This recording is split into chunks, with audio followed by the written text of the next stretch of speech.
That was a great interview, Jeff. Now finally, where can I find your website? I don't have a website. What? I just never got round to making one. You know what? I can't take you seriously with an attitude like that. I am extremely disappointed in you. To not have a website is irresponsible, lazy, you lack ambition. I mean, where's the vision? Don't be like Jeff. Be responsible. Get out there and shine with a beautiful website by Web Orchard, where they will take care of all of your website needs. Go to theweborchard.com right now and get a beautiful website you deserve. You know what? Get out. Hey guys, and welcome to the Shrewsbury Biscuit podcast as I navigate myself down Oakley Road on the way to Shrewsbury Town Football Club. There's a Shropshire Wellbeing Festival that we're going to be asking a lot of questions there today. Now, this is a weird one, right? So, it's a very busy day actually. I'm doing a 3-stage Super Sunday. I've just done the interview with the amazing Rosie G, who you heard on the last episode. Then jumped out. Now on my way to the Wellbeing Festival to get some great interviews, and then I'm going to come back and edit Rosie's podcast to be released tomorrow. It's amazing. Right, so on my way up here, I thought I'm going to challenge myself to record whilst I'm walking down this busy road, and that may seem like a menial task for you guys. You might be like, oh wow, he's a biscuit guy, he's used to interviews and recording things, but I'm very self-conscious about becoming an influencer that's tarnished with an arrogance or an ignorance that we're kind of seeing. And I thought, as we were on our way to learn about well-being and what goes on inside my head, I realised that what's going on inside my head right now is imposter syndrome. I don't feel like I'm good enough to walk around with a microphone and talk. I get worried that I'm getting out of breath. You may think I'm unfit. I'm not. I'm actually training well at the moment. These are all things inside my own head, right? So we're going to go today to learn about what is well-being. What is well-being to you? What is well-being to everybody else? So I've thrown up a question on Facebook, and in the outro of this episode, I will read your answers. What is well-being, and what does it mean to you? Well, hopefully we're going to get some answers from this amazing festival. I have been talking about coming to the Wellbeing Festival for about 4 years now with June Meagher. This is the first time that I've come. It's always fallen on a day where I'm busy or I'm working or something like that. So I'm really looking forward to it. So let's get into it, shall we? Shropshire Wellbeing Festival. What does well-being mean to you? And mission accomplished, I should say. Lots of people about while I'm walking and talking. Every time I think of that, I think of what was said and done. I don't think there's much change. I think I'm still the same. I'm sure some people disagree, but I don't care 'cause I am me. Stick to what you can. Stick to what you plan. Right, so I was just listening to June Meagher and the band in there. Great music. It's really nice to see. But I found a really good old friend. I don't mean old as in age. I mean old as in I've known this guy since I was how old? I don't know, 6 or 7. Rob Chapman. How are you? I'm good. I'm enjoying today. Actually, it's been a great turnout, and there's some great talks, some great stalls. I haven't had a chance to even get round it all, actually. Me neither. I came in, I was like, I'm the biscuit, and they're like, yeah, music, and I was like, okay, and I was listening to music, but I'm enjoying the thought of finding out about well-being. And one of the things I'm asking everyone today is, what is well-being to you? Well, a state of well-being, I guess, because I do hypnosis and meditation, I think of it as a state of well-being. You can be poorly, but have a state of well-being. That makes sense. Yeah. Physically, you can have a broken leg, but feel good about it. Yeah, or you can be fighting an illness, or I have a broken leg. It feels great. It's great. I'm happy. Well, hey, break the other one. No. But you can. Well-being is being in that position where no matter what life presents you with, and we all know that it presents different challenges along the way, that even though the chaos is going on around you, within yourself, you know you're okay. You know that you're enough, you know you're okay, and even though it's difficult, you know that you can handle it. And to me, that's a sense of well-being. That's a state of well-being. I think there's a certain bravery, and there's going to be a few eye rollers to this comment, but I truly believe there is a certain bravery to asking or accepting help, because if you've been following my progress on my personal Facebook, I'm going through a bit of trauma at the moment, right? It's been quite a bit of turmoil, and so many amazing people have reached out and offered help, yourself included, Rob. But I don't know what it is, I don't feel like I can accept the help sometimes, because I feel like I've got to do this by myself. But now I'm starting to learn that sometimes you've got to accept the apple if someone offers. Completely. And also doing it by yourself can sometimes actually mean getting that help. It's like me. If I'm not a practical person, I mean, for the first time in the 48 years of my life, I finally put a shelf up straight. Hey. Yeah, 48 years. And but, you know, ask me to do something practical like build a wall or fix something in the house. I don't know how to do it. I don't know how to fix my car, so I have to go to somebody else to do it because I want it fixed. And we'll do it for a vehicle. We'll go, yeah, my car needs fixing, I can't do that, I'll get someone else to do it. But we are our original vehicle. So when we're thinking, I've got to do it by myself, doing it by ourselves and being strong is sometimes knowing when we don't know. And it's okay to not know. But the danger is we then sit in our not knowing, and then it all seems to get bigger and bigger and bigger, and we're kind of like, and it mounts up for the sake of kind of going, okay. And it doesn't mean necessarily always speaking to someone. It can be jumping online, and there's some really good resources online nowadays for finding out your initial points and call. But yeah, doing it for yourself can mean also contracting in the person to do the job. I think a great analogy is sometimes you've got to know what to Google to find out what you're looking for. Yeah. You've got to know what to put in the text box. So, like, if you could say, like, oh, I'm feeling anxious, how do I deal with anxiety? If you put in how to deal with anxiety, you're going to get a million different things about different, because there's so many different levels and types of anxiety, you know? So you've got to narrow down what you're feeling and how you need to find the help for it. Yeah, and you can't just type into Google, That'd be great, wouldn't it? But you have to be careful sometimes.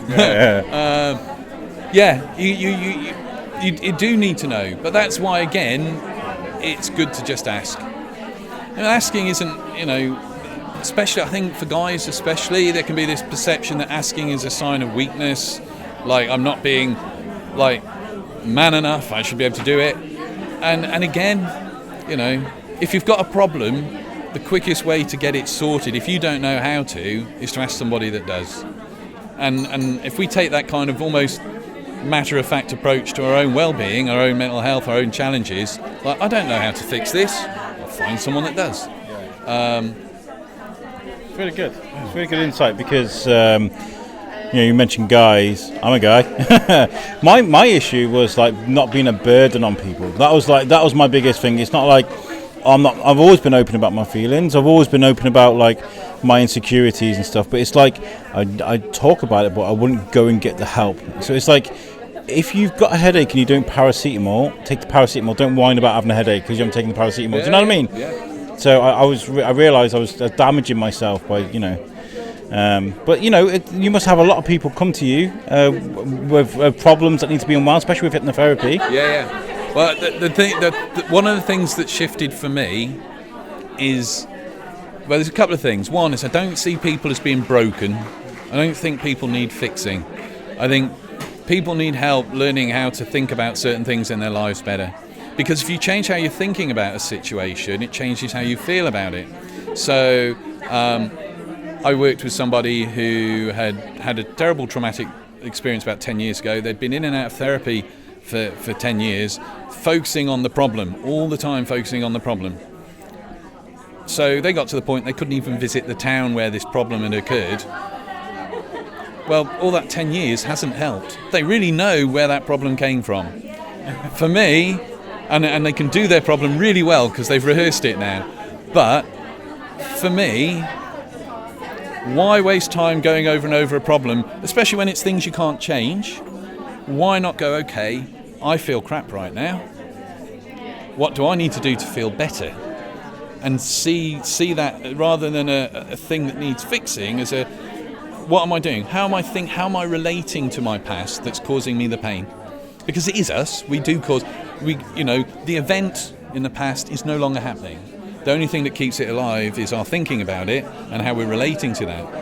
And if you change how you're thinking and relating to it, you will then start to change how you feel about it, which is more focusing forward. So for this girl, we only did one session, and this will sound, to anyone listening, this will sound really simplistic, but it's what we did.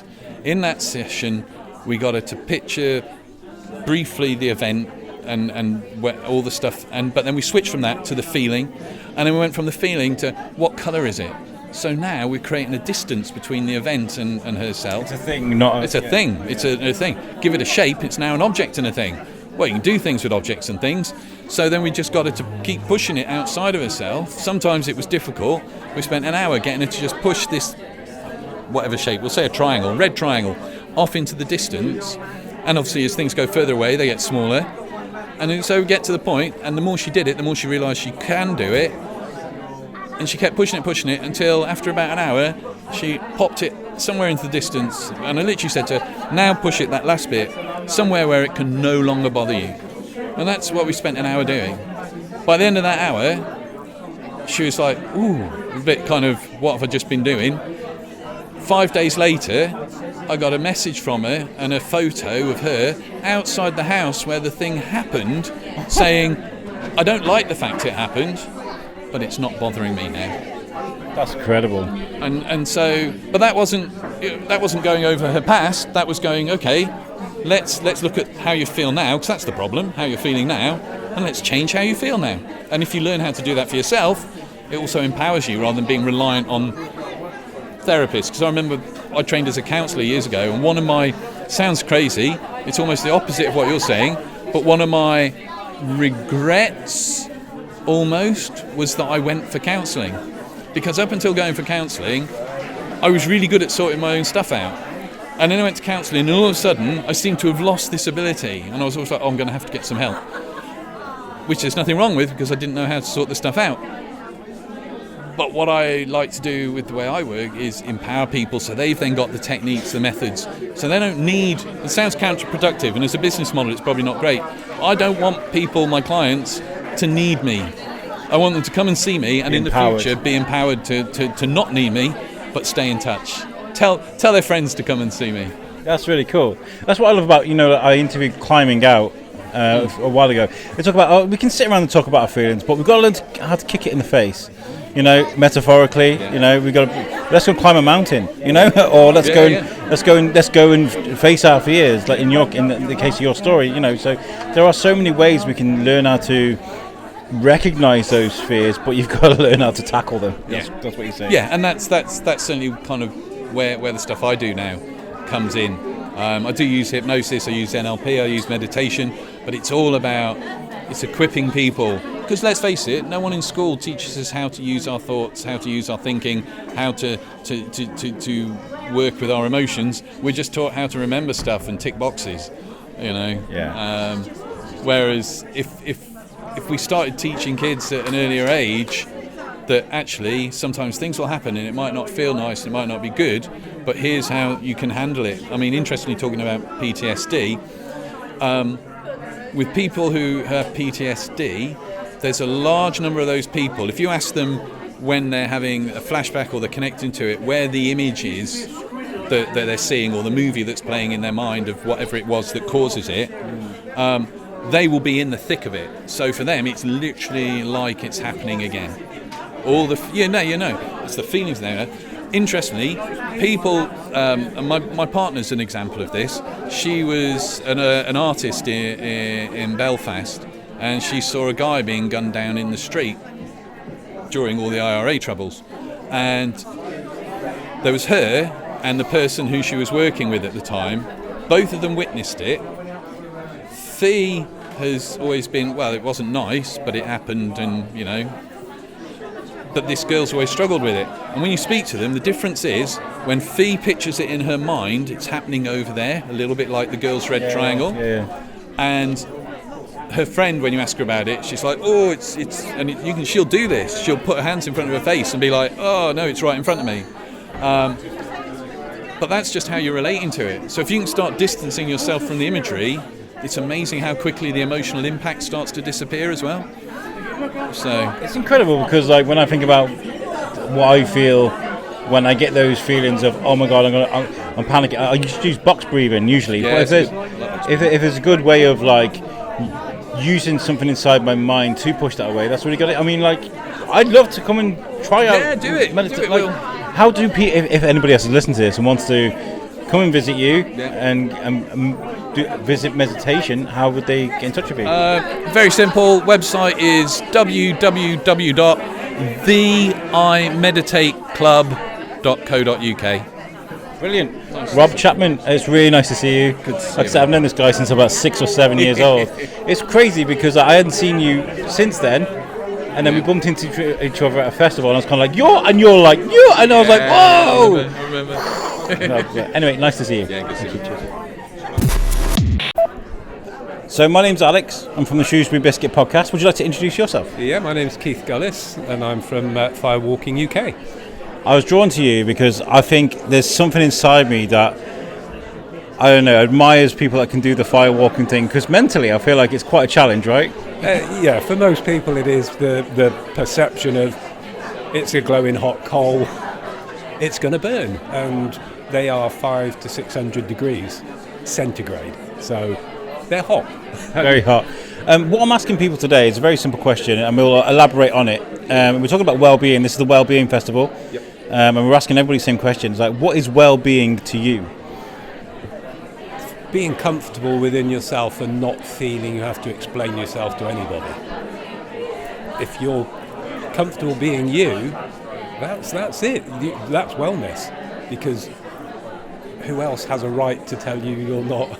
Being comfortable in your own sort of skin and being able to navigate the world. And not feeling that you have to, if I say bow down, I don't mean it literally like that, but you have to succumb to other people's opinions or perceptions of you. Oh, right, okay. You should just, you're you, and unless you're being malevolent or malicious, it's everybody else's problem. That's a really, really good bit of insight, because I think we all worry about it. I was just done a thing, actually, because I've been doing this podcast for many years, right? But one of the biggest challenges for me is walking down the street and recording, right? Because I feel like people look at me, there's an influencer, look at the arrogance on him. Yeah. And inside, I hate doing it. So, just for today's episode, I walked down Oakley Road, and I was like, I'm going to record as I'm walking, because we're going to talk about well-being today, Absolutely. Right? And the thing is, if you're there thinking, I can't do this, why? Because of what other people might be thinking. Exactly. So that resonated with what absolutely. So whatever else anybody thinks isn't your business, it's their problem. Yeah.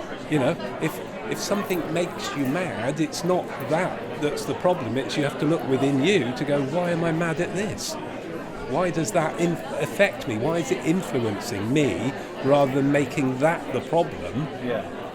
And I guess that gives you the license to ask for help as well. Absolutely. That's part of it. In not so much in this day and age now, but if we take it back a generation or two, I am man, I must, big tough man, not allowed to cry, etc., etc.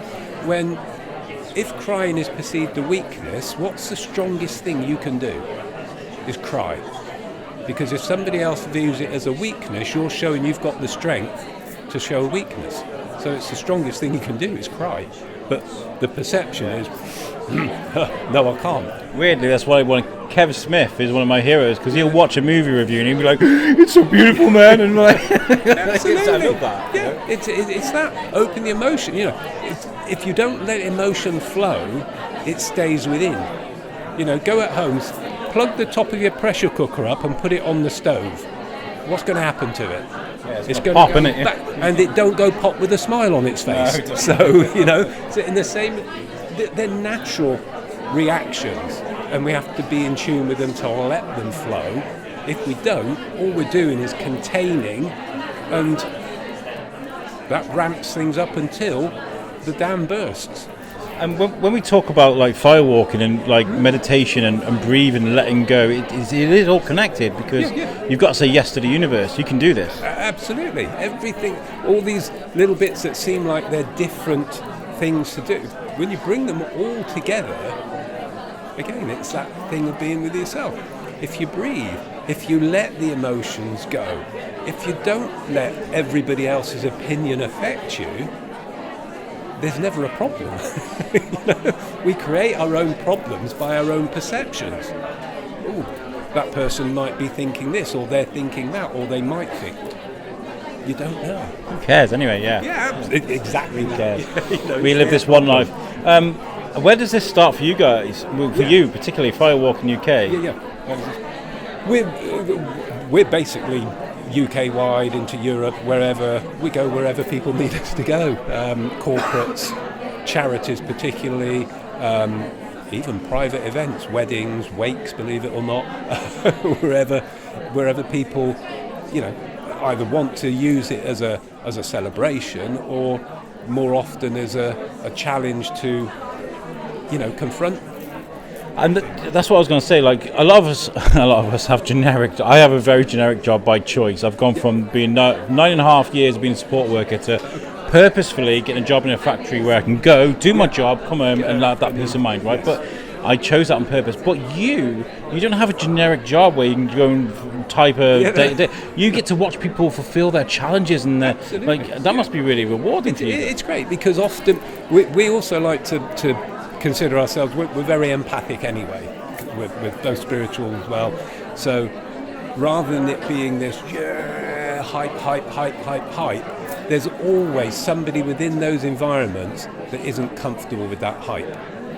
And if they feel that they're being bullied along because everybody else is doing it, it's not right. So we like to look at the whole time. And if people need to be quiet to contemplate before they do it, then they've got the right to do that. So we facilitate that with people as well, rather than it all being the big hype it up, and you can all do it. So we like to be individual. We're individual, so we pick that out in people, and we'll give them that, quiet time, the support, and if they need a bit of encouragement, and when they're ready, they'll do what they need to do. We'll facilitate that for them, but nobody's ever forced to do anything, certainly in corporate settings, Get on those calls now! Absolutely, yeah, you'll do as you're told, So we like to do that within that side of things. The charity side's very big as well, because they're great fundraisers. If charities engage our services, if they've got 100 people and they say, okay, you raise £100 and you can do this for free, 10 grand. It's a bit like a skydive or a marathon or something like that. Absolutely, it's a big thing, because the bit in your head, can't walk on these coals, or the other bits that we do, we do glass walking as well, Lego walks, breaking arrows on your throat, bending rebars on your throat, board breaking, all lots of other bits that challenge that mindset of, that's a bit dangerous, I can't do it. It's all meditation, isn't it? It's that, trusting in yourself. So again, a lot of if people have had hard upbringings and they, don't really value themselves much, don't think they can do things because they've always been told you're not good enough, you're not this, you're not that. Once they can see one of these things that in their head they're going, no, I can't do that. When they can do it, that what you've just given them through that process is immense, because they're now like, actually, I believed in me and I've done this. I was having this sat over there yesterday with Shrewsbury Town fans. We were talking about Wrexham, and if Rob McElhenney and Ryan Reynolds walked away, what would happen? And I was like, well, the idea is at the bag now. The idea of Wrexham is out there now, and the idea of you can do something is out there. The idea is more important than the doing of the thing. Absolutely, yeah. Once it's there, once you put it out, and it's all about, you can't do anything without taking the first step. True. That's the thing. Take the first step. And again, what's a step? It's whatever size you make it. As small as you want it to be, it's always a step, and it will be in the right direction. Because even if it's a step back, that's because you needed to take a step back. Still in the right direction. And you're allowed to do that. Absolutely. It's your life. It's you. We all have free will. Unfortunately, without getting too political, with everything that goes on, our free will's being condensed and, restricted. We should be true to ourselves. Absolutely. Well, listen, thank you so much for chatting to me today. Very welcome. This has been very enlightening. Where can people find you guys, book you guys? Yeah, we're on website, if I'm allowed to do that. Of course, please It's www.firewalkinguk.com. You can email us at info@firewalkinguk.com, oddly enough. We're on Instagram, we're on TikTok, we're on pretty much all multimedias. Brilliant. We're out there. Well, it's been great to speak to you today. Thank you. And make sure you guys give us a follow. Cool. Fabulous. Yeah, so I'm Stewart, I'm the team leader for the criminal justice team, and what With You is, we are a substance abuse organisation, so we help people deal with issues with alcohol or drugs, and that comes in many forms, so whether people refer into our service, they can self-refer in, or in my case, they come to me through prisons, probation service, that kind of thing as well, and then we help people address what they do. Primarily our first port of call is always safety, so it's all about making sure people are as safe as possible. We've got to recognise the fact that if people are using substances, they're using them for a reason, and it's making them as safe as possible first and foremost. So it's trying to make them aware of what they're using, and if it's drugs related, if that means then we have to then prescribe them something else to use, so it saves them to buy it illegally, we'll do that. If it's help and support to reduce down what they're doing, we'll do that as well. Some of the advice we give always sounds a bit counterintuitive, especially if you're drinking, that kind of stuff. So if you're drinking and you're getting withdrawal symptoms, we will tell you to have a drink, which is, most people would think is the wrong advice and don't understand why that is. But that's simply because of how the body reacts to the alcohol rather than the drugs. So going cold turkey with drugs you can do, it's not particularly pleasant. With alcohol, it's not recommended because you could have seizures and potentially die. That's the ultimate thing there with that. So we deal with people on different scales, and we go through when people are ready, and that's what it's about, being ready. We'll help them then go through a programme to actually help them to come out the other side, depending on what they want to do. Do they want to reduce? Do they want to stop? It's all about what the individual does and being centred around what the individual wants to do and helping them progress through that way. And whether that's through one-to-one work, whether it's through groups, we work in lots of different ways to try and suit the individual. And we have to remember, we're at a Wellbeing Festival today, we have to remember that human beings are human beings. It doesn't matter where they are in the sort of whatever philosophical ladder you create for yourself or society or whatever. Human beings are human beings. We've got to look after everybody, right? And this is how we're looking after people in the situation that they're in, is that we're offering them the opportunity to better themselves. And that's important. Absolutely. You've got to remember at the heart of everything is always the individual themselves. So that's why when we work with anybody, it's always talking to them about what they want to do, what are their goals, where do they want to achieve, where do they want to go, and it's us helping them realise that if they want to.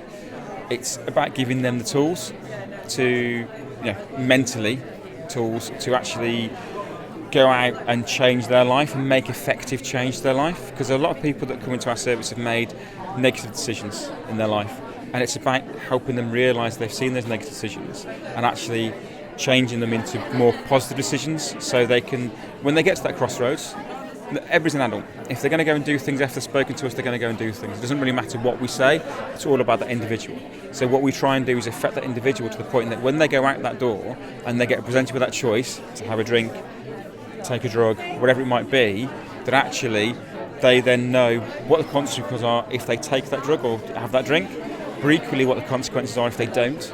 So they can then go one of two ways and make that choice. And it's all about empowering people to actually make those choices so that they positively impact their life rather than negatively impact their life.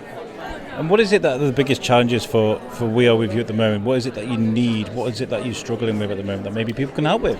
I think the reason we're at somewhere like this today at the Wellbeing Festival is to get our message out there, because it's still quite a hidden thing, and it's about being open with what we do. A lot of negative connotations as well, which I found. Oh, massive negative connotations, and even sometimes, even with like health community, GPs, that kind of thing, they can still have a view that people take drugs, so let's write them off. Whereas actually, that's not the case. So that's why we're here to get a message out, to show that we provide things like there's a substance that we give out to our clients called naloxone. Now, naloxone helps reverse the effects of an overdose. It works on inhibitors in the brain, so when people have taken a substance, what it does, it stops those inhibitors, and it allows that person to come back from that overdose, then go and seek further medical attention if they need it afterwards. Now, that's back to the safety aspect of what we do. So it's getting that message out there, it's getting these things out to the community to show that if people are around people that use drugs or are drinking and they've got an issue, there is support there for it. Let's not hide it away, let's not stick it in a cupboard, let's not, tuck it away and not talk about it. Let's actually bring it out into the open, admit there's issues. Educate ourselves. Absolutely educate ourselves, educate people, educate everybody out there possibly, to show that actually if you have got an issue with substances, the support there, we can help you with that and actually help you live a more productive life and essentially save your life and allow you to be around your friends and family longer than you would do if you don't talk about it. I think the work that you guys do is incredible, and I thought that was working with you guys, the Rough Sleeper team as well. There's potential there to go out there and help people. So it was great working with you guys. I mean, I'm very happy with the decisions that I've made. But what I'm going to ask you before I leave you, we're asking everybody, is what is well-being to you? What is it? Well-being to me is self-care. It's looking after yourself first and foremost. It's something we talk about with clients in recovery. It's about being selfish. Self-care isn't selfish. It's actually being... You can't fill something from an empty jug. You've got to have your own things there in place to look after yourself first. So if you look after yourself spiritually, mentally, physically, you can then support others. So well-being to me is about making sure I'm okay first, because if I'm okay, that means I can support everybody else around me, and that's what it's all about. Very poignant with my own life story at the moment, but yeah, that's really important. But you got to be able to stand on your own two legs before you can help others. That's really good. Absolutely, yeah. Absolutely. Well, brilliant. Where can people find out more about We Are With You? Is there a website or we've got the website. So that's wearewithyou.org.uk. If you go on there, there's lots of information about different substances, whether that's drugs or alcohol, that kind of thing. There's a confidential referral form on there, so if you don't want to tell anybody, you can refer onto there, and one of the team will then contact you. Everything's completely private and confidential, so we don't discuss anything you talk to us about with anybody else unless you want us to. Otherwise, you can come into one of the offices. We've got an office in Shrewsbury on Castle Street, an office on Osler Street, and also in Ludlow as well. And we've got a phone number you can ring as well. So that's 01743 294 700. If you're in that number, again, somebody answer that call, and if you want to talk to somebody, we'll be available to talk to. Brilliant. Stu, thank you so much for chatting to me today. Thank you. Hi, I'm Alex from Shrewsbury Biscuit. Do you want to introduce yourself? I'm Kirsty Worrow. Nice to meet you. I'm walking around today at the Wellbeing Festival, and I'm asking everyone the same sort of question, is what is well-being to you? Oh, gosh. Just get the cogs turning a bit, doesn't it? Yeah. Well-being to me is recognising when things in your life are good and what makes you happy and makes you feel healthy. Yeah, I think that's true, because you've got to be accepting of what's good and what's bad and how to deal with those situations, right? Yeah, absolutely. So for me, it's art, being creative, and that's what makes me happy. And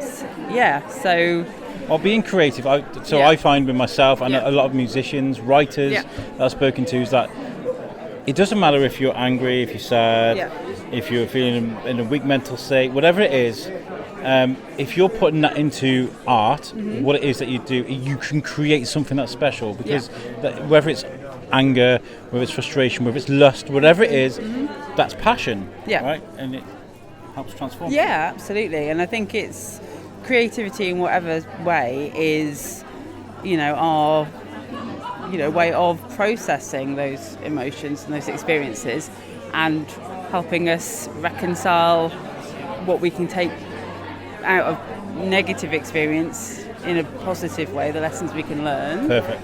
And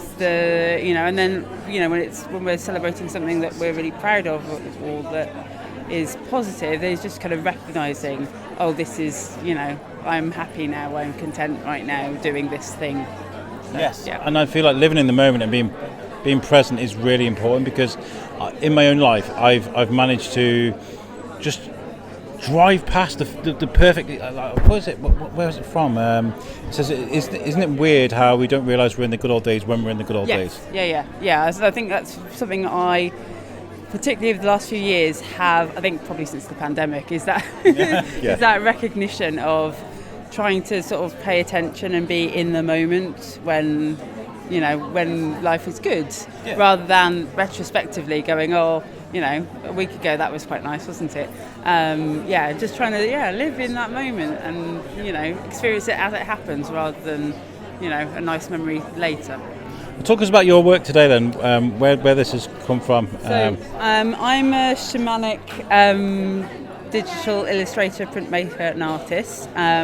I completed a shamanic year-long initiation with a woman called Ruth Cato just outside of Ludlow, and that was a kind of transformative spiritual program.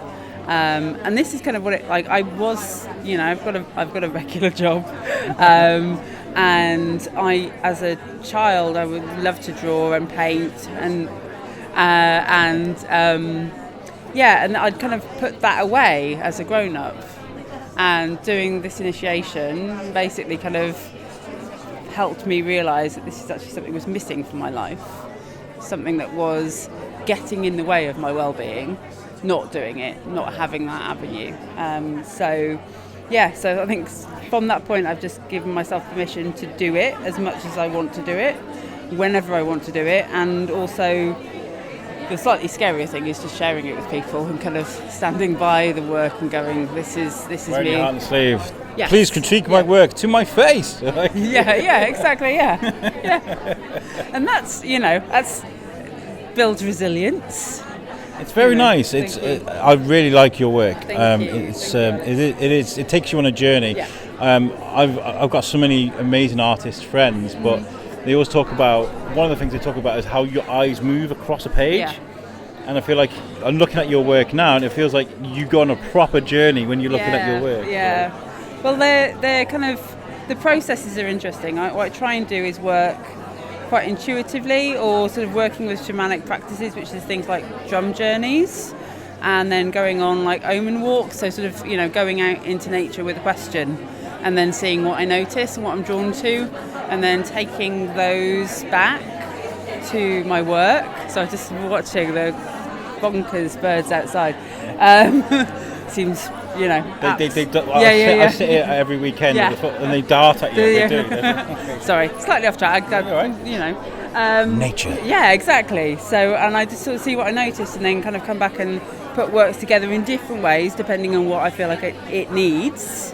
And then sometimes I'll look into, why was I drawn to that mushroom or that tree or that animal? Only to find that they have symbolisms or like historic kind of connections to things that I was asking anyway. That's really nice. So yeah, lovely way to just sort of be in nature. I think. I really like that because it sort of centres you a lot. Yeah. Really. Well, where can people find your work and where can people follow you? Yeah, so I'm on Instagram as One Crow Left, and I also have an Etsy shop and a Redbubble shop. Brilliant. Well, thank you so much for chatting to me today, and thank you for letting me look at your art. Thank you, Alex. Hi, Andrea. I'm Alex. I'm from the Shrewsbury Biscuit podcast. My name's Andrea, and I'm from Shrewsbury Samaritans today. We're at a Wellbeing Festival today, and I'm asking everybody sort of the same question. What does well-being mean to you? Being in a good place, your mental health being really good, relaxed, happy to get on with your life. We've heard a lot about that today, and one of the Firewalker people was saying that it's about getting on with your life and not caring about what anybody else thinks. You can just be comfortable in yourself and navigate through your life, and I thought that was really quite nice. I've never been a person to not care what anybody else thinks. So I certainly wouldn't want to walk on fire. I'd never be in a well-being place enough to walk on fire. I think I'd struggle with that too. What does it mean for you guys to be here today? I've got Claire with me, who's been on the show before. What does it mean to be here amongst these people that are talking about well-being? Wellbeing. We're here because we want people to know that we're there to support anybody, everybody, 24 hours a day, and we just really want people to know that we're here to talk. It's really good to talk, and it's really important for your well-being to talk. It really is, and there's so many people here today. Is that quite encouraging for you guys, that there are people that care about well-being and want to talk about it? Yes, I think so. Yes, it is. Brilliant. With the Samaritans, you guys, I've used the Samaritans recently. I think I've spoken to you about that. I went through a really terrible moment in my life. I feel like I'm picking the pieces back up now. I'm kind of getting there. I've got a job now, I've got a wage, and I'm doing quite well, I feel. But I just want to tell you that the Samaritans helped me in a really dark time. So I want to offer, like, the listeners that listen to this, just that I appreciate you guys, for the work that you guys do, because it is there if you need it. Yeah, no, definitely. If you are unsure and want to talk things through, that's what we're there for. And I'm really glad, Alex, that things are picking up for you. Yeah. Really proud of you. Well done. Me too. It's like weight training. Can't lift it all at one go. You've got to do little bits. Well, you're doing a bit of that, aren't you? A little bit. We've had that. We've had one or two say that they've actually called Samaritans, and I think it's good to hear that people have had positive experience, because let's face it, we're all volunteers, and we sit up all night listening to people, and I'm not wishing to sound, but everybody needs something back when you give your time and energy, and all we ask back is that it's helping somebody. That sounds a bit cheesy, but it's true. And so to hear firsthand that people have had good, positive experiences makes all the work that Samaritans do worthwhile. It was really nice. Because to say what else Jane said, when our call finishes, we do not know what happens to that caller.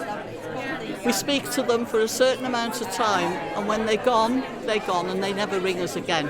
They might ring Samaritans again, but it's highly unlikely that they would speak to us. Well, I'm lucky enough, I know a couple of Samaritans, so I can give you that feedback.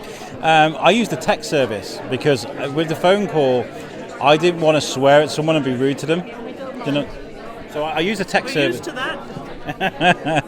But it was very good. What is it that you guys need more of? Is there anything that you guys are struggling with that maybe someone's listening to that can help you guys with? Let's face it, and yes, we're limited to what our resources will allow us. Obviously we could do with lots more volunteers, but we don't have the capacity to train them. If we did, we could cope with 20, 30 more volunteers. We have them on the waiting list, but our trainers are all volunteers, and most of them do a full day's work, and then they come and do 3 or 4 hours training, all voluntarily. So there's only so much. Our training is of a very high standard, and therefore it takes a long time. Therefore we can only cope with so many in a year. The funding for a nice 4-storey office block would be great, wouldn't it? Nice big call centre with that'd be great, wouldn't it? But listen, you guys do incredible work. Yeah. It's nice to see you guys here today, and I hope you enjoy speaking to all these people. Thank you. Brilliant. Thank you. Cheers. So I'm Alex. I'm from the Shrewsbury Biscuit podcast. Would you like to introduce yourself? Yes, hello. I'm Beata, and I live in Upton Magna. Upton Magna. And what are you here? What capacity are you here today? What are you doing? Yeah, so I run a project for indigenous women from Amazon jungle, where actually through my project and through my shop, I support directly them, and 70% of any earnings are going to my friends to help them to create more financial freedom from patriarchal culture. Amazing. That's a lot. That's a lot to talk about. Yeah. How did you come across this? How has this become a part of your life? So 2 years ago, I used to work in the film industry, and I quitted everything after having experience with plant medicines, and when one-way ticket to the Amazon jungle with no way coming back, when I dive deeper into my soul and into what I do. That's incredible. So learning about different cultures, and it's taking a grip on you that you obviously adore, and you're trying to help. That's really incredible. My wife is from Colombia, and I always talk about this. It's just a really a special part of my life, because going and sampling different cultures and learning about different how people are. And these, when it comes to what you're talking about, these are things that need to be protected, right? Yes. And understood, you know?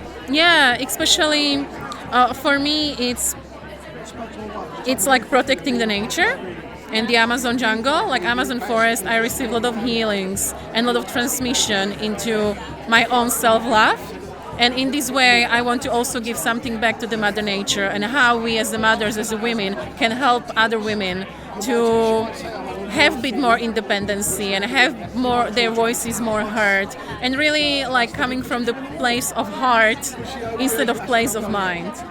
Yes, that's really, really important, especially when we're talking about living in the present. And what are you doing to raise the money then? What are you creating? What you brought today? Yeah, so like I run a lot of different projects, and I also have my own podcast, which calls which calls Soul of Woman. So where I share my own experience. I started very recently that I share my own experience from me, really how I'm navigating my daily life, but as well sharing my experience with psychedelics, you know, that my journey, how it transformed my life, and who I was before and who I am right now. So, and as well, I run these projects and the shop, and as well, I'm creating voice narratives for these women to have their voices heard. So we are going back to the jungle next year, when we will go to the tribes which are not so well known, and getting to know them, and maybe make a bit more space for these voices to be heard. So that's part of the stuff I do. I also run retreats. That's fantastic. I feel like we need to do. I say we need. I try not to sound too preachy today, because I love well-being and I love talking about these things. But I feel like when you talk about things like this, sometimes people will roll their eyes. But actually, genuinely, what you're talking about is really, really important, because understanding women and what women need, and giving a voice to you and being able to elevate that voice is really important, especially today. There seems to be like this rise in misogyny. I don't know where it's called, Andrew Tate and all this kind of horribleness. Like, I don't know where it's coming from, why we can't just live as equals and all be heard, you know? Yeah. So for me personally, of course, I am a woman, so I also have my own perspective on all of this. And I understand that there is a lot of anger right now in the world, and especially women are very angry, and they are kind of just like, enough is enough. But from my perspective, instead of me fighting with the words or fighting with going into the conflicts, where I'm trying to like be that peaceful warrior, you know, to be the mother, to be the one of the mothers of the earth, when it's actually about unconditional love. Instead of me adding more trauma and more conflicts and more darkness in already very chaotic world, how I can, from my perspective, be that peacefulness in a lot of chaos. And I believe that that's for me my journey, because it's like really shining my own light, my own divinity through a lot of darkness. And that's, I think, a lot of people are started doing it when this long term makes to me way more sense than temporary go into the conflict and go into the fight. So you're a peace builder. Basically, you can go into conflict and resonate with peace and try and find a peaceful way to discuss these things. Yeah, through finding peace with myself. Because also I was in a lot of wars in my life with a lot of different people, but because I was on war with myself of who I am and not accepting who I am.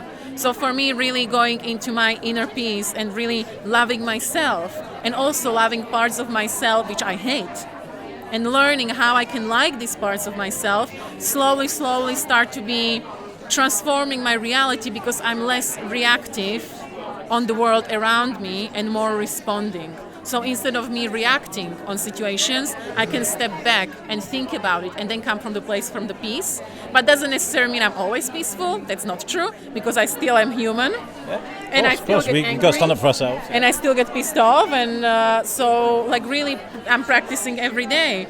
And also I trust life, that life always push me into the situations which are uncomfortable. But how I react on this situation and how I can move towards this next level, and really start to be that creator of my own life, and not so much be the victim and in the space of reaction.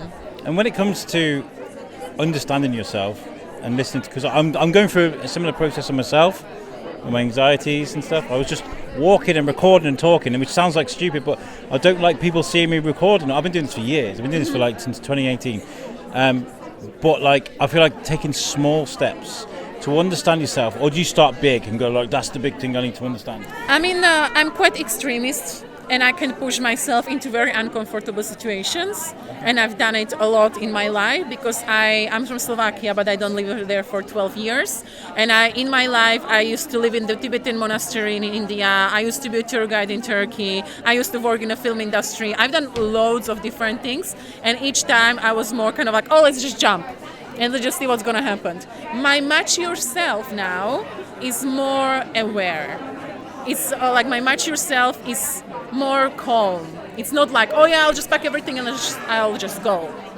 My mature self is more like, okay, connect to yourself. The grass is not green on the other side of the world. Let's think about this for a second. Yeah, let's think exactly. Brilliant. And where can people find information about what you're trying to do? You can plug your podcast, whatever you want to tell people. Yeah, absolutely. Thank you so much. So my podcast calls Soul of Woman. It's on Spotify, and as well you can find me on my Instagram, Soul of Woman Official, and there you can find the whole project with the indigenous women, which is calling Amoneredeni, but it is quite difficult to spell it. So Soul of Woman Official on Instagram is the best way to find me, and then through that you get links to everything what I do. Brilliant. And I'm going to end with, I've asked everyone the same question. We're at a Wellbeing Festival today, and we're trying to understand what is well-being. So what is well-being to you? What does it mean to you? Well-being to me is peacefulness. Like, my biggest achievement in my life is to be peaceful with who I am, with what's going on around me, with the relationship I have, and freedom. That's really nice. Yeah. Brilliant. Well, thank you so much for chatting to me today. It's been a real pleasure. Cheers. Thank you. All right, so I think the best way to end this is with a broad Scottish accent with the amazing June Meagher, who I think it was about 4 years ago we did the podcast. Yeah. Shrewsbury Biscuit was, must be a few years just ago. Just after COVID, I think. Yeah. Wellbeing Festival just after COVID, I think. Yeah. Absolutely. And I've had a walk around today, and I'm thoroughly surprised. Like in a nice way, I think it's really nice to see so many people talking about well-being and health. It's such a nice thing. Yeah, this event is organised by Chris and Lorraine and myself. I've helped this year. They've helped me for years when I did the other events. So bringing it to the football ground for the first time, calling it the Shropshire Wellbeing Festival for the first time, has been really great.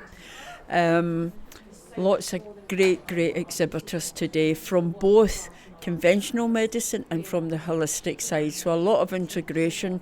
We've got the Nuffield here doing health checks. We've got other people doing Tai Chi and Pilates. We've just had a really lovely day. I just went from talking about firewalking and then went straight to We Are With You to talk about having people with drug issues. And that's like, it's amazing to go from one to the other because it's all connected. Absolutely. And this is the thing. We don't really understand how much we're connected until you come to something like this, and then you go and speak to people and this and that. It's really fascinating. Yeah. This is a great venue, but I'm here next week for Comic-Con. It's just it's just such a great venue, isn't it? Like everybody gets pushed into this nice room where they can all manoeuvre around each other and talk about. Yeah, it's a great spot, and we're able to do this with the help of our sponsor, which is Modest Property in town as well. So they've helped us put this event on this year. It is a great venue, all 3 floors. It's been absolute joy this year. The staff are brilliant, so it's been really well. Have you learned anything today? Anything new? Are you always learning something new? Or always. I learn. From everybody that comes here, exhibitors as well as the public, and it's just lovely. And the crowds, with 30 goodie bags. We opened at 10:30. The goodie bags were gone by 9:45. We weren't even opened when so. Yeah, the thing I take away from this, and you say about learning, is that there's a lot of great things happening in the world. and a lot of really nice people, and you know, we always seem to get drawn into some things that are stagnant. And so when you come to something that's a fabulous vibe, people are smiling, people are sharing their skills, their talents, all age groups. We've had meditation for kids today and EFT. It's absolutely fabulous. It really is, and I've really genuinely enjoyed it, especially from my own. I've been talking a lot about myself in this podcast, but my own current journey at the moment, you know, my life was a bit shit for a little bit, and now I've kind of pieced things back together slowly, and that's not come without understanding a bit more about myself. And that's really important here. I think that's really what today's all about, is giving people access to tools that might help them do that, might help them change their life or see things in a different way or open up. So yeah, lots of good stuff. Brilliant. I'm going to ask you, you're the last person I've asked everybody, and I've asked people on Facebook as well. We'll go through those comments in the outro. But what does well-being mean to you? What is well-being to you? Well-being to me is to feel peace in the heart. When you feel peace in your heart, then your body doesn't suffer. There's other things, you know, things you can deal with things more rationally. You don't get so upset. So peace in the heart, and knowing that, you know, in this present moment, this exact moment, everything's perfect. Even though there might be chaos outside your life, but in this exact moment, right this minute, take a deep breath. Everything is perfect. Absolutely perfect. I love that. Thank you so much for signing us off with such positivity. This has been really good. Thank you. Cheers. Oh, thanks, Alex. So I said June was going to be our last interview, but then I saw Lorraine outside, who's the organiser for these. Yes. For this amazing event, and I thought I can't leave without speaking to you. Thank you very much. How's it gone for you today? It's been absolutely mind-blowing. I'm absolutely out of this world with excitement. I'm in awe of how well everything's gone and all the positive feedback we've had, bringing everyone together, bringing the community together. It's gone really, really good. It's full up there. Absolutely. I can't believe how many people we've had. We had over 400 leaflets and they went within 2 hours. Wow. So then what are we on now? We're like, 5 hours on? So we're having to tell people to take photographs of the programme, and everyone's just having a fabulous day. I'm having a fabulous day, and that's what we're here for, isn't it? Yes, and I've been having some really good conversations about numerous different things. I'm speaking about firewalking, I'm speaking about We Are With You with drug addiction, I'm talking about meditation, I'm talking about all sorts of amazing things, and that's what well-being is, you know, in a nutshell. It's kind of like, it's everything that's to do with health, right? That's it. We're bringing everyone together, mental health, anything, no matter what you've got. Me and my partner are doing sober raves. This is a new thing that's coming on. We do spiritual journey with Lorraine and Chris, meditation, sound journey, and so it's just about bringing people together and listening to people, acknowledging people and hearing people. And what do you think of the venue? I'm here next week for Comic-Con. I was here yesterday for the football. I'm a season ticket holder. As a venue, what do you think? I think it's a really good venue. Everyone's loved it. We've got plenty of parking. It's nice and warm inside. Yeah, so really, really good. Yeah, we've had so much positive feedback. So we've got some survey forms here to people. We want negative, positive, because it's all to make us better for next year. So Brilliant. What have you learned from today? Was there anything that you've learned, good or bad? I mean, what have you taken away from it as a learning experience? So today I'd say I've learned that I can do it. Yeah. That's what my main... Good. So, yeah, I was a bit anxious, a bit excited. I had all this mixed emotions going on. But I had trust and faith that everything's going to be okay. I've come in with a positive mind. I'm going out with an even positiver mind. So, yeah. See Lorraine now, she's buzzing. Absolutely. I am literally. Everyone's like, are you not tired? Are you not? And I'm like, no. I said, when I get home, that's probably when I crash. But at the moment, I'm living the dream. I'm in awe and I'm on it. Well done to you and the organisers. I was like, I'll pop down here for an hour or so. I've been here 2 hours. Oh, really? It doesn't even feel like that long, does it? No. But what I'm going to ask, I've asked everybody, is for you personally, what does well-being mean? What does well-being mean to you? So to me, well-being means living the dream. If you can sleep at night with ease, then you've done it. So to me, people think success is money and everything, but no, it's not to me. To me, success is leaving someone happier than they come in. And today, I've succeeded that mission. You have more than. You've done a really good job, so well done to you and everybody that's helped Well, I'm organise really it. nervous speaking to you, but I feel like, do you know, I just feel good. I've just interviewed an author, Rosie G, on the last episode. Make sure you listen to that. And I was saying, like, speaking to me is like, you know, speaking over a cup of coffee. It's not too bad. No, it's not at all. Yeah, it's relaxing. So I've just bought a new book, 4,000 Weeks, and apparently that's how much time we have on this planet. 4,000 weeks. Yeah, so it's literally make the most of every day. I love that philosophy. Definitely, That's great. Yeah. Right, brilliant. Thank you so much, Okay, Lorraine. thank you very much. Next year. Yeah. Next year we'll have to get you on before, so we can talk about what's going to be different, what's going to be new. We can have an opportunity to talk about it as long as you like. Oh, that'd be absolutely wonderful. Thank you very much, and thank you for your time. No problem. Cheers. Thank you. Right then, I'm going to record this outro whilst I'm walking home. That was really good. I've learned so much from everybody I've spoken to on this podcast. It's really nice just to open your mind a bit. If you think about the things we just talked about, none of it's the same. It's all kind of different. Some of it's maybe a little bit out there for you guys, but you got to open your mind a little bit and just allow the information to come in. Anyway, look, I spoke to you guys about well-being on my personal Facebook. I will start putting these on the Biscuit page when we start getting a bit more traction, but I asked everybody, what does well-being mean to you? And that's what I've asked everybody on this podcast today, and here are your comments. So Jill Simkin, good friend of mine, she put, it starts with being able to be yourself, feeling happy about who you are. And we heard a lot about that, didn't we? Sorry about the wind. I'm walking without a weather guard, which is a cardinal sin in the audio world. Anyway, Jill, that's correct. I think everybody sort of elaborated on that a little bit. My uncle, Dave Bennett, he says, watching the wolves. I think that kind of goes with kind of being comfortable with who you are. And if that's who you want to be, then I'm down for it. Helen Hinton says, I guess it's about feeling balanced and positive in mind, body and spirit. I agree with that kinda, but I feel like you got to allow yourself to be negative as well. We're allowed to be pissed off, we're allowed to be angry at the world, and we're allowed to give ourselves the license to do that. It's windy, I have to turn around.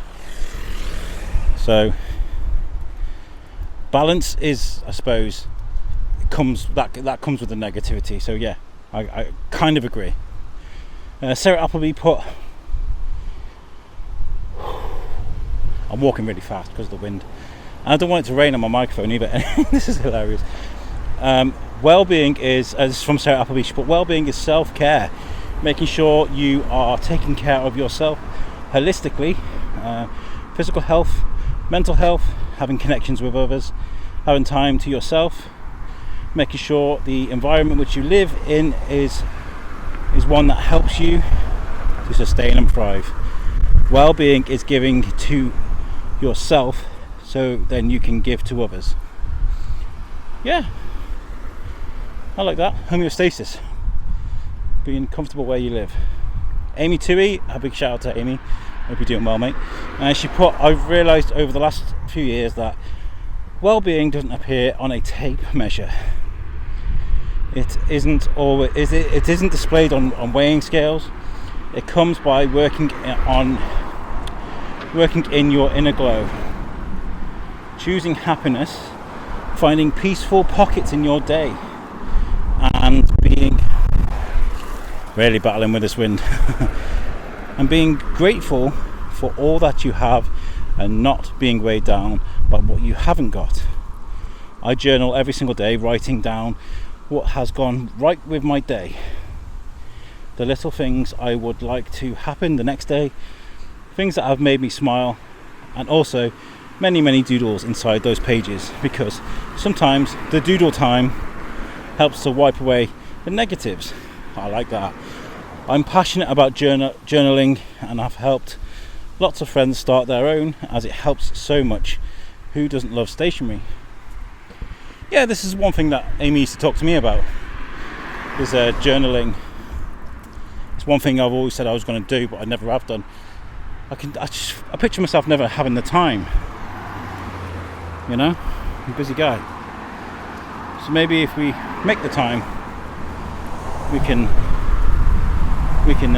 facilitate that in our lives. Right, my brother Connor Cooper, he says, love yourself, reassure yourself you are worth something and that you add value Appreciate what you can do and do not focus on what you can't.